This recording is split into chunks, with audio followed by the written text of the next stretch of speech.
मैं सत्यनारायण कासनिया सिद्धार्थ स्कूल मारवाड़ मुंडवा के अंदर अंग्रेजी का व्याख्याता हूँ और सिद्धार्थ स्कूल के यूट्यूब चैनल पर मैं सत्यनारायण कासनिया आपका हार्दिक स्वागत करता हूँ। आज मैं आपके लिए अंग्रेजी का एक बहुत ही महत्वपूर्ण टॉपिक लेके आया हूँ। कर्तावाच्य कर्मवाच्य, एक्टिव वॉइस, पैसिव वॉइस। माध्यमिक परीक्षा के अंदर अंग्रेजी अनिवार्य विषय के अंदर यह टॉपिक बहुत ही महत्वपूर्ण है और इस एग्जामिनेशन के अंदर 2 अंक का ये टॉपिक आता है। तो इसके बारे में मैं आपको कुछ जानकारी प्रदान करना चाहता हूँ, एक्टिव वॉइस, पैसिव वॉइस के बारे में। तो देखिए, सबसे पहले मैं इसकी डेफिनेशन के बारे में बताना चाहता हूँ कि कर्तावाच्य और कर्मवाच्य का अर्थ क्या होता है। तो सबसे पहले मैं आपको इसकी डेफिनेशन, एक्टिव वॉइस,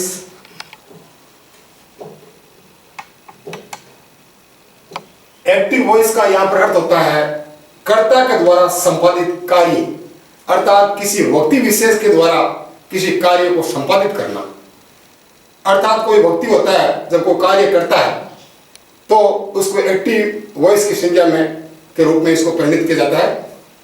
और पैसिव वॉइस, पैसिव वॉइस का अर्थ होता है कर्मवाच्य, अर्थात कर्म के द्वारा कार्य को संपादित करना। इसका एक एग्जांपल मैं आपको बता रहा हूं एक्टिव वॉइस का। ऐसे,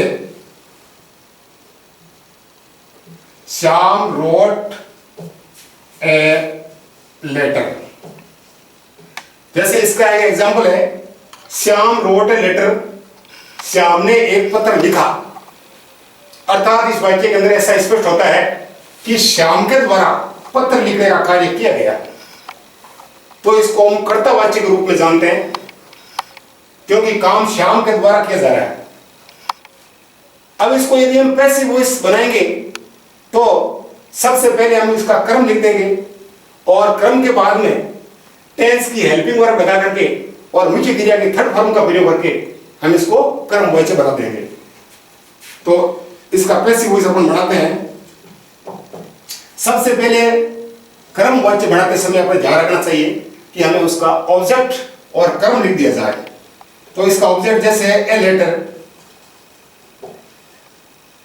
इसके बाद में देखना पड़ता है कि इस वाक्य के अंदर कौन सा टेंस आ रहा है। जैसे इस वाक्य के अंदर ये क्रिया सेकंड फॉर्म आ रही है, पार्ट सिंपल टेंस है, तो इस पार्ट सिंपल टेंस को हम क्या करेंगे, इससे अगला जो टेंस होता है उसकी हेल्पिंग वर्ब यहां पर यूज कर देते हैं। पास्ट सिंपल के अगला टेंस होता है पास्ट कंटीन्यूअस, तो इसकी हेल्पिंग वर्ब यहां पर आ जाएगी, यानी वाज आ जाएगा। क्योंकि एक वचन करता है, एक वचन करता के साथ हेल्पिंग वर्ब है वो भी सिंगुलर ही आती है, तो वाज के प्रयोग होगा। इसके बाद में लेटर वाज, इसके बाद में रिटर्न, थर्ड फॉर्म करनी है इसकी रिटर्न, और बाय श्याम। हर पैसिव वॉइस के अंदर मुख्य क्रिया की थर्ड फॉर्म का प्रयोग होता है और हर पैसिव वॉइस के अंदर कर्ता से पहले बाय का प्रयोग होता है।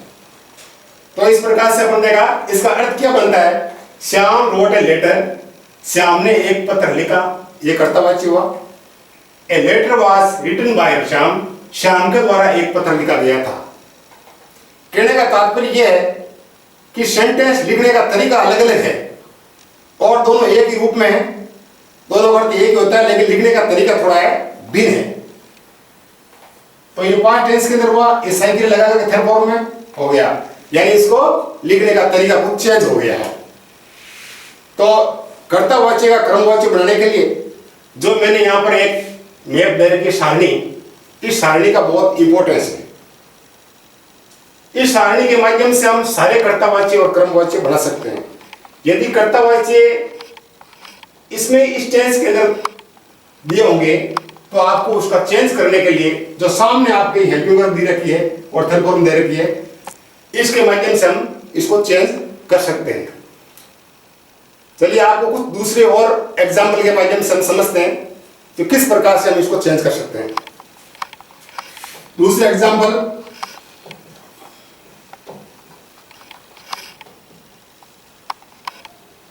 राहुल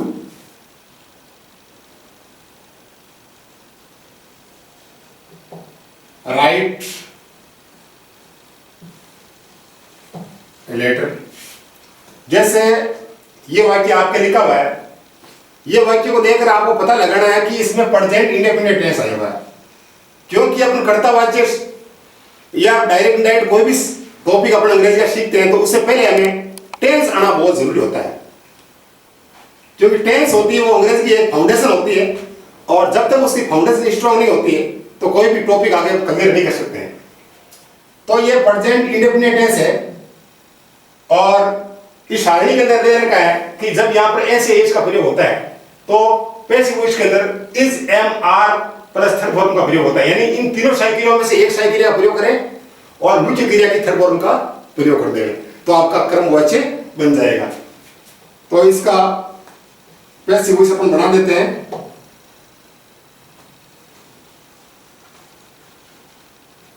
ए लेटर, यानी सबसे पहले इसका क्रम हमने लिख दिया है।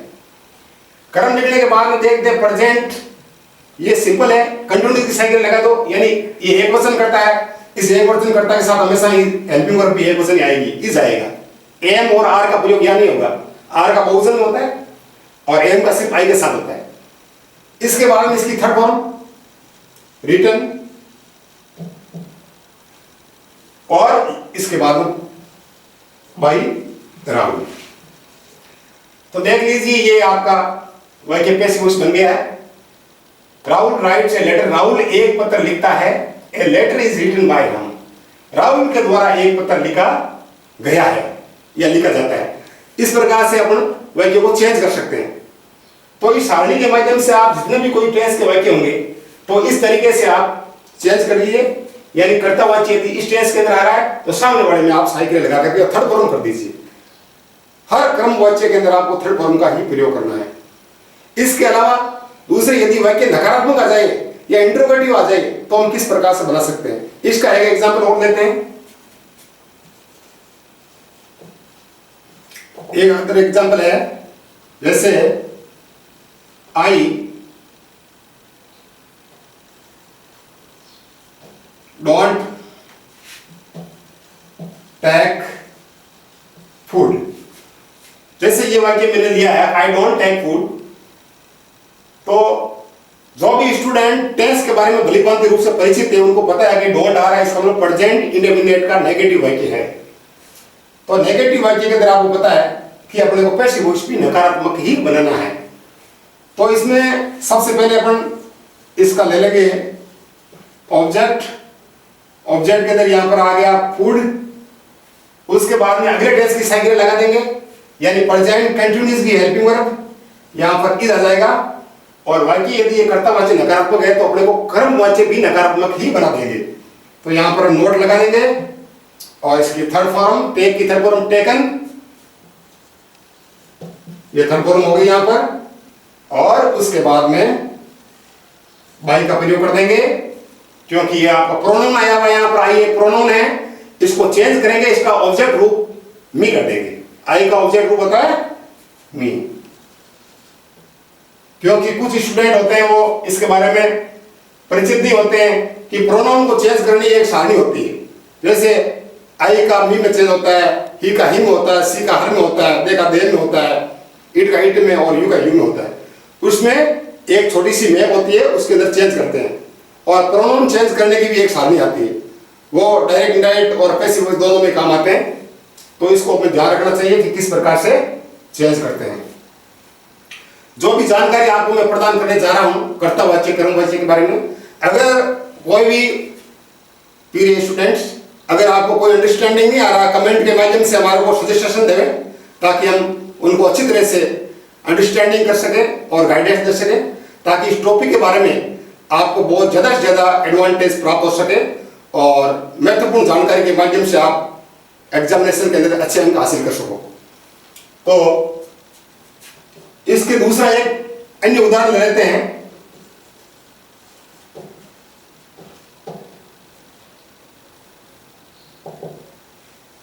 जैसे सिंपल सेंटेंस के अंदर इस प्रकार से बनते हैं, कुछ एक्सप्रेशन सेंटेंस होते हैं जिनको अलग तरीके से कर्तावाची से कर्मवाची माने जाते हैं। तो जैसे आपको मैंने यहां पर ले लिया, Rahul is going to purchase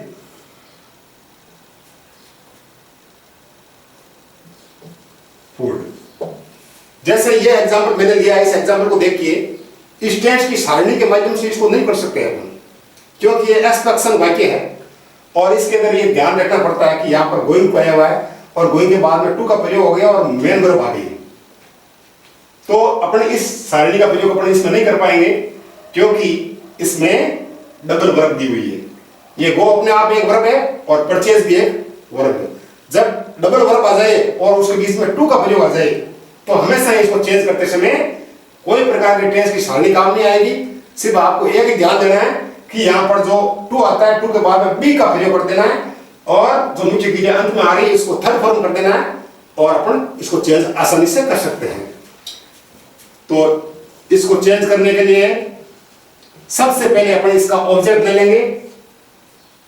हर क्रमवाच्य के अंदर सबसे पहले हम ऑब्जेक्ट लेते हैं और यहाँ पर सबसे पहले आ जाएगा फूड। फूड के बाद में देखो जैसे इसकी हेल्पिंग वर्ब लगा देंगे, इज का प्रयोग कर देंगे यहाँ पर और गोइंग टू और यहाँ पर बी का प्रयोग कर देना है। इसके बाद इसकी थर्ड फॉर्म आ जाएगी परचेज और उसके बाद में यहाँ पर बाई का प्रयोग करके और सब्जेक्ट आ जाएगा। जैसे ये सब्जेक्ट आ गया तो इस प्रकार से अपन वाक्य बना दिया। जैसे Rahul is going to purchase a food, इसका हिंदी में अर्थ होता है कि राहुल भोजन खरीदने के लिए जा रहा है और इसको क्रमवाच्य में इसका अर्थ क्या होगा, food is going to be purchase by Rahul. Rahul के द्वारा भोजन है खरीदा गया है या खरीदने के लिए गया है, इस प्रकार से इसका अर्थ बनेगा। तो इसके अलावा अन्य एग्जाम्पल और भी बहुत सारे हैं जिसके माध्यम से हम बता रहे हैं आपको। कर्तावाच्य से क्रमवाच्य बहुत ही महत्वपूर्ण टॉपिक है आपका।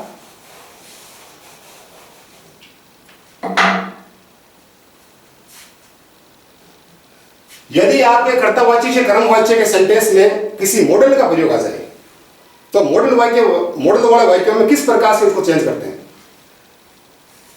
तो देखिए एक एग्जाम्पल और,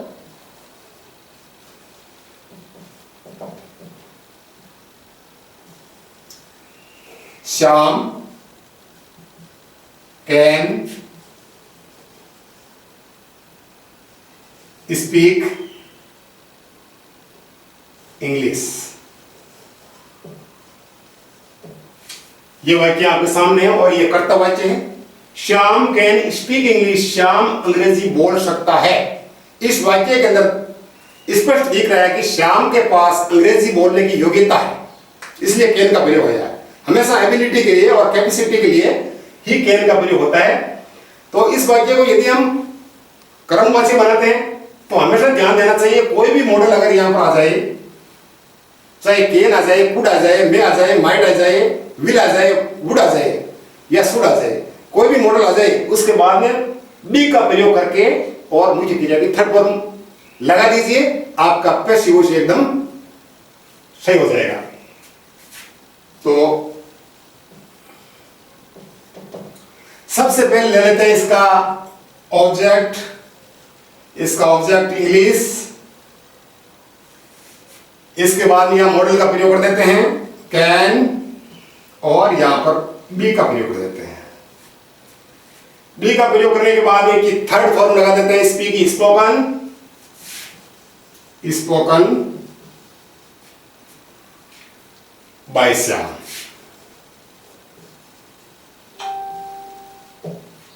तो इस प्रकार से इसका ये कंप्लीट पैसिव वॉइस बन गया है। Shyam can speak English, Shyam अंग्रेजी बोल सकता है, English can be spoken by Shyam, Shyam के द्वारा अंग्रेजी बोली जा सकती है।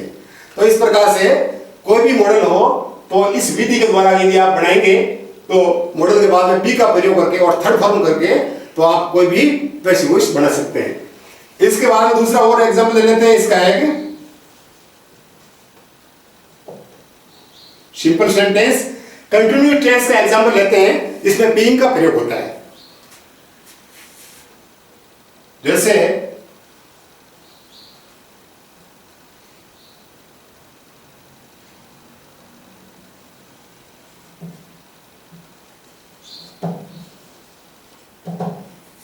जैसे ये प्रेजेंट कंटिन्यूस का वाक्य है, बिल्कुल सिंपल वाक्य है, तो इसमें अपन क्या करेंगे, बीइंग का प्रयोग करते हैं। बीइंग का प्रयोग सिर्फ आपके यहाँ पर दो प्रकार के वाक्य में होता है, प्रेजेंट कंटिन्यूस में होता है और पास्ट कंटिन्यूस टेंस में होता है। इसके अलावा दूसरे कोई भी वाक्यों में बीइंग का प्रयोग नहीं होता है। दो तरीके से कर्तावाची कर्मवाची बनते हैं, दो सूत्र होते हैं अलग अलग प्रकार से। एक तो वो होता है जिसके अंदर अगले टेंस की साइकिल लगती है और थर्ड फॉर्म आती है। दूसरा कंटिन्यू टेंस के लिए अलग फॉर्मूला होता है जिसके अंदर बीइंग प्लस थर्ड फॉर्म आती है। तो बीइंग प्लस थर्ड फॉर्म का प्रयोग करके कंटिन्यू टेंस के अंदर अपन इसका चेंज करेंगे पैसिव वॉइस। तो सबसे पहले इसका ऑब्जेक्ट ले लेंगे, यानी टी इसका ऑब्जेक्ट है। तो प्रेजेंट कंटिन्यूस आ रहा है तो आई के साथ यदि एम हेल्पिंग वर्ब लग रही है तो टी के साथ इज आएगी, क्योंकि इज एक सिंगुलर है और एक वचन के साथ इसका हेल्पिंग वर्ब प्रयोग होती है, टी इज। और यहां पर लगा दीजिए आप बीइंग, और फिर ये मेक जो क्रिया आ रही है इसकी थर्ड फॉर्म V3 कर देनी है, यानी मेड, और उसके बाद में बाई का प्रयोग करके और मी कर देना। तो इस प्रकार से अपन कंटिन्यू टेंस के अंदर हमेशा यहाँ बीइंग का प्रयोग करो और थर्ड फॉर्म का प्रयोग कर दो, तो इस प्रकार से आपका ये पैसिव वॉइस बन जाएगा। तो इसके बाद में दूसरे ये भी कई प्रकार के एग्जाम्पल है जिनके माध्यम से आप बना सकते हो। जैसे एक्सपेक्शन सेंटेंस है,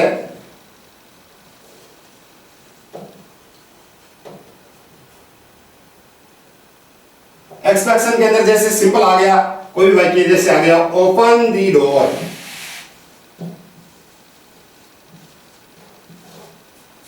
ऐसे वाक्य आ गए आपके जो मेन वर्ब से शुरू होते हैं, मुख्य क्रिया से। तो ऐसे वाक्यों को बना करने के लिए आपके टेंस की सारणी कोई उपयोगी नहीं है, उनके लिए आपको एक लेट का प्रयोग करना पड़ता है। लेट जो एक मेन वर्ब होती है जिसका अर्थ होता है आज्ञा प्रदान करना, उसका प्रयोग होता है। तो उसके लिए अपन इसका पैसिव वॉइस यदि बनाएंगे, कोई भी मेन वर्ब आ जाए जिसके अंदर कर्ता और क्रम का प्रयोग जब नहीं हो, तो ऐसे वाक्यों के अंदर आपको लेट का प्रयोग करना है। यानी लेट का प्रयोग करने के बाद ये ऑब्जेक्ट लिख दो, द डोर इसका ऑब्जेक्ट है, let the door be opened. जैसे ये ओपन लिख दिया, इस प्रकार से आप हो जाएगा। कहने का मतलब ओपन द डोर, दरवाजा खोलो, ये इंपेरेटिव सेंटेंस है। मेन वर्ब से जो वाक्य शुरू होते हैं वो आज्ञा सूचक वाक्य होते हैं हमेशा ही। इसके अंदर कभी भी इंपेरेटिव सेंटेंस में आप डायरेक्ट या इनडायरेक्ट बनाते हो, उसमें भी टेंस चेंज नहीं होता है। तो इंपेरेटिव सेंटेंस को अपन ज्यादातर है एक्टिव का पैसिव इसमें लेट से शुरू करते हैं, दरवाजा खोलो, और इसमें late the door be open, दरवाजा खोलने की आज्ञा प्रदान करो या इजाजत दो। इस प्रकार से इसको चेंज करते हैं। अगर मेन वर्ब से कोई भी वाक्य आगे तो अपन इस विधि के माध्यम से आप इसको चेंज करोगे। जैसे आपके दूसरा और वाक्य है,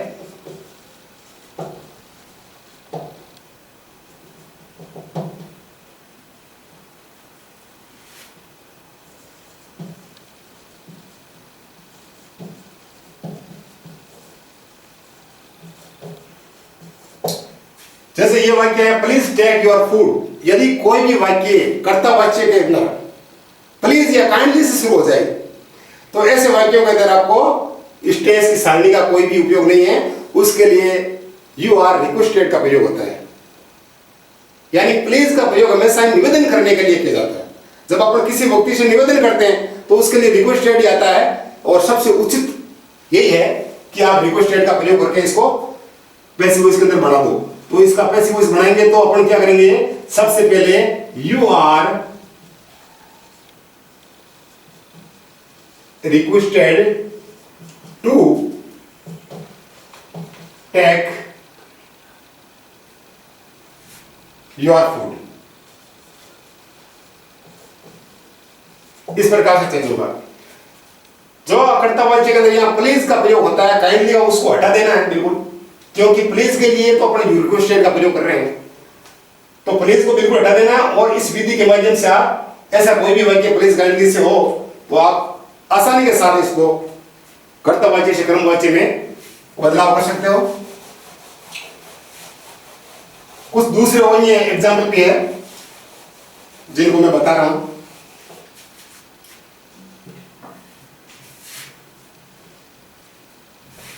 जैसे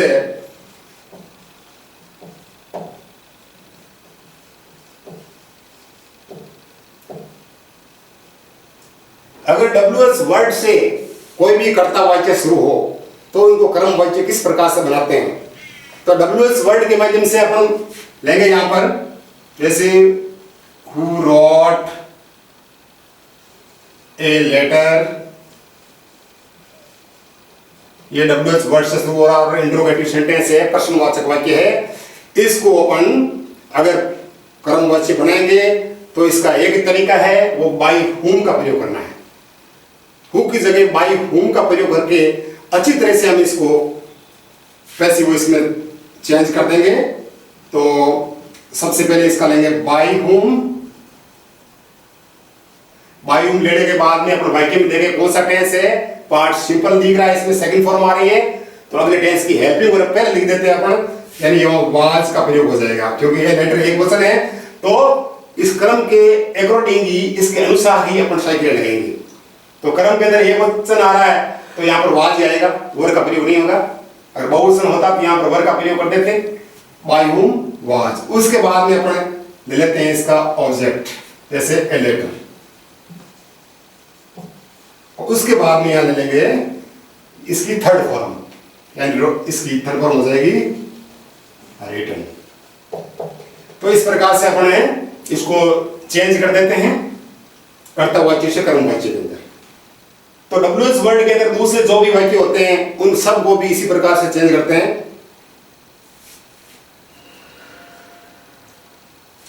जैसे वाक्य है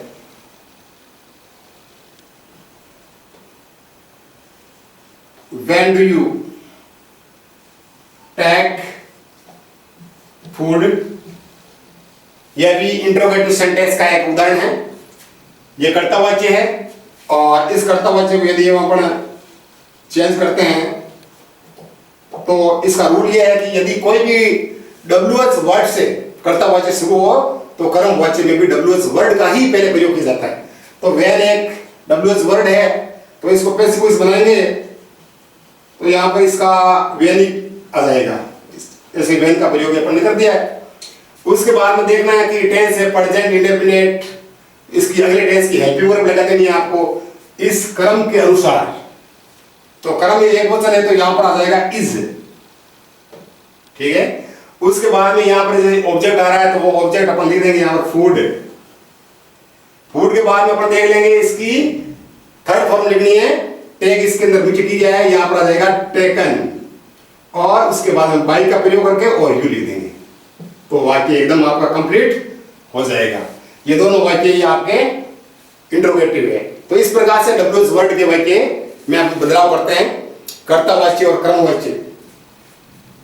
इसके अंदर कुछ अन्य उदाहरण और भी हैं जिसके बारे में आपको देख लीजिए। जैसे आपके एक एक्टिव वॉइस पैसिव वॉइस के अंदर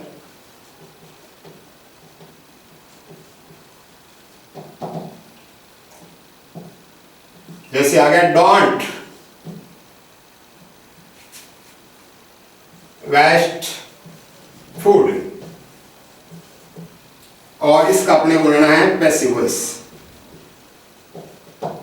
अगर कोई भी वाक्य आपका कर्ता वाच्य से कर्म वाच्य के अंदर डोंट से शुरू हो जाए तो ऐसे वाक्यों को चेंज करने के लिए कोई सारणी काम नहीं आता, ये एक्सप्रेशन सेंटेंस होते हैं और इसको चेंज करने के लिए अपन डोंट की जगह लेट नोट का प्रयोग करते हैं और लेट नेट का प्रयोग करके अपन इसको बढ़ा देते हैं।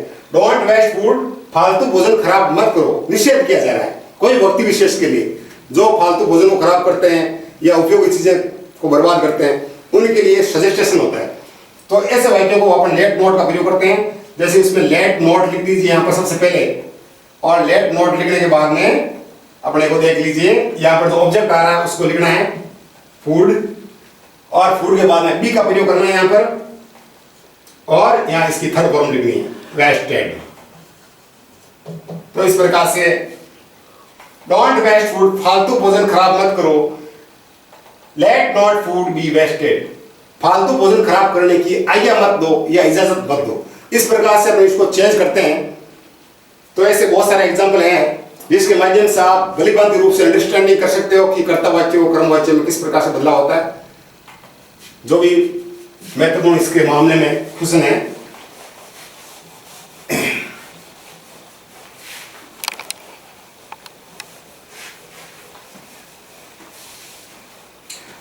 आपको लास्ट के अंदर इसके बारे में जानकारी बता रहा हूं कि एग्जाम में आपके क्वेश्चन किस प्रकार के आते हैं, कैसे प्रश्न आते हैं, जो इसके माध्यम से आप परीक्षा में अच्छे अंक हासिल कर सकते हो। यानी माध्यमिक परीक्षा के अंदर ये 2 अंक का टॉपिक आता है और प्रश्न किस प्रकार के आते हैं। तो 2 तरीके होते हैं। कुछ स्टूडेंट कंफ्यूज में पड़ जाते हैं कि कौन सा तरीका है वो एग्जाम के अंदर आता है। तो दोनों तरीके मैं आपको बता रहा हूँ एग्जाम में प्रश्न कैसे आते हैं, उनको सोल्व किस प्रकार से किया जाए। तो पहला तो तरीका है सिंपली, जो मैं अभी आपको बता रहा था वही है। और दूसरा तरीका कैसा आता है वो देख लो। जैसे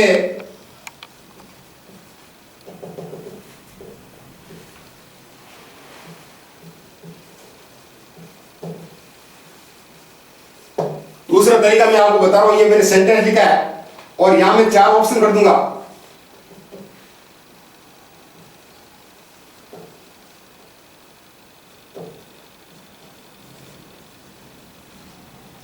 इज रिटन, पहले ऑप्शन के अंदर लिखा हुआ इज रिटन, दूसरे के अंदर वाज रिटन।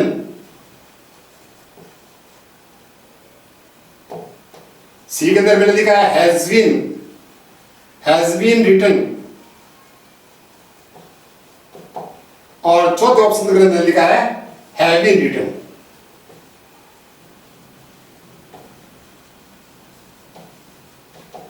तो यहां पर एक इस प्रकार से ब्रैकेट्स आता है, उस ब्रैकेट्स को भरना पड़ता है। तो इसमें अपने को देखना पड़ता है कि टेंस की एडवर्ब की पहचान हमें होनी चाहिए। टेंस की एडवर्ब के बारे में जो अन्य टॉपिक है वो आगे वाले वीडियो में आपको बताया जाएगा, कौन सी एडवर्ब कौन से टेंस में आती है। तो यस्टरडे है, यहां पर पार्ट सिंपल की एडवर्ब है। और पार्ट सिंपल टेंस के अंदर अपन देखते हैं कि बुक एक वचन दिया हुआ है, बुक के साथ वाज सही क्रिया होगी या वर का प्रयोग होगा, ये अपने को पता लगाना है। तो बुक तो अपन देखते हैं कि एक वचन है इसलिए वाज का प्रयोग होगा। अब जिसके अंदर वाज प्लस थर्ड फॉर्म आया हुआ है इसमें ऑप्शन में, वो इसका राइट आंसर है। तो इसके अंदर वाज रिटन जो बी इसका सही आंसर है, क्योंकि यस्टरडे पार्ट सिंपल में है और ये आता है। और बाकी आएंगे नहीं, प्रेजेंट सिंपल के अंदर ये आता है, यस्टरडे आता नहीं उसके अंदर। तो बाकी जो ऑप्शन है वो गलत है और बी इसका एकदम बिल्कुल करेक्ट आंसर है। एक प्रश्न तो इस प्रकार का आता है और दूसरा प्रश्न और अन्य बता देता हूं आपको मैं।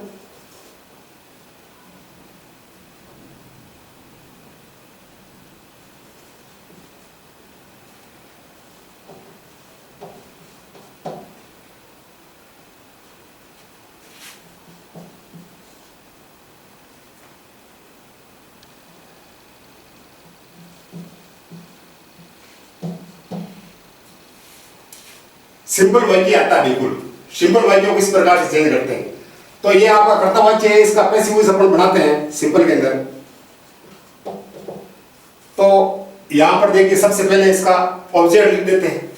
तो यहां पर सबसे पहले इसका ऑब्जेक्ट है स्वीट्स। स्वीट्स करते हैं मिठाइयां। उसके बाद में ये पार्ट सिंपल का नेगेटिव वाक्य है, नकारात्मक वाक्य को चेंज करने के लिए अपने को भी पैसिव वॉइस में नेगेटिव लेना पड़ता है। पार्ट सिंपल से अगला टेंस यानी पास्ट कंटिन्यूअस की हेल्पिंग वर्ब का प्रयोग यहां पर करेंगे। तो स्वीट्स के बाद में यहां पर आ जाएगा वर, क्योंकि यह बहुवचन दे रखा है। अगर यहां खाली स्वीट आता तो वाज का प्रयोग कर देते हैं, लेकिन यहां पर एस आ गया, इसका मतलब ये बहुवचन है तो इसको वर का प्रयोग कर दिया। इसके बाद में इसकी थर्ड फॉर्म लेंगे, बाई मींस खरीदना। तो यहां पर लेंगे इसकी थर्ड फॉर्म बाई की बॉट। और उसके बाद में जैसे ये डिड नॉट नेगेटिव है तो यहां पर अपन नोट का प्रयोग भी कर देंगे और नॉट बाई यू। तो इस प्रकार से वाक्य बन जाएगा, यू डिडंट बाई स्वीट्स, तुमने मिठाइयां नहीं खरीदी। Sweets were not bought by you, तुम्हारे द्वारा मिठाइयां नहीं खरीदी गई थी। तो इस प्रकार से अपन इसका है चेंज कर देते हैं एक्टिव वॉइस का पैसिव वॉइस में। तो मैं स्पष्ट रूप से जान सकता हूं कि जो भी टॉपिक मैंने आज आपको बताए हैं वो भली भांति रूप से आपके अंडरस्टैंडिंग में आए होंगे। अगर किसी भी स्टूडेंट को इसके बारे में समझ में नहीं आए तो कमेंट के माध्यम से मेरे को सुझाव दें, ताकि मैं अगले वीडियो में आपकी इन समस्याओं का समाधान कर सकूं या कमेंट के माध्यम से आपको इसको अंडरस्टैंडिंग कर सकूं। तो इसमें जो भी आपका एक्टिव वॉइस पैसिव वॉइस होता है, इस प्रकार के प्रश्न प्रतियोगी परीक्षाओं में भी आते हैं। क्योंकि जो आज स्टूडेंट कक्षा 6 से लेकर के 12वीं तक जो भी टॉपिक की नॉलेज प्राप्त करते हैं वो सारे के सारे टॉपिक्स हैं प्रतियोगी परीक्षाओं कॉम्पिटिशन एग्जाम के अंदर आते हैं। और जो स्टूडेंट कक्षा 6 से लेकर के 12वीं तक बहुत ही गहन अध्ययन कर लेता है अपने विषय के अंदर, तो आगे वो कंपटीशन के अंदर सफलता प्राप्त कर सकता है। इसलिए इस प्रकार के टॉपिक को आप घर पर गहन अध्ययन करें और पुस्तकों का भी अध्ययन करें। और ऑनलाइन क्लासेस के अंदर आप अभी जो भी जानकारी आपको दी जा रही है विभिन्न कई प्रकार की इंस्टीट्यूट के माध्यम से, तो उनके बारे में जानकारी प्राप्त करें। और मैं आप सबसे निवेदन करता हूं कि हमारे वीडियो को ज़्यादा से ज़्यादा सब्सक्राइब करें, लाइक करें और इसको शेयर करें, ताकि हमारा मनोबल बढ़ सके और आगे भी आपको बढ़िया से बढ़िया जानकारी हम देकर आए। धन्यवाद।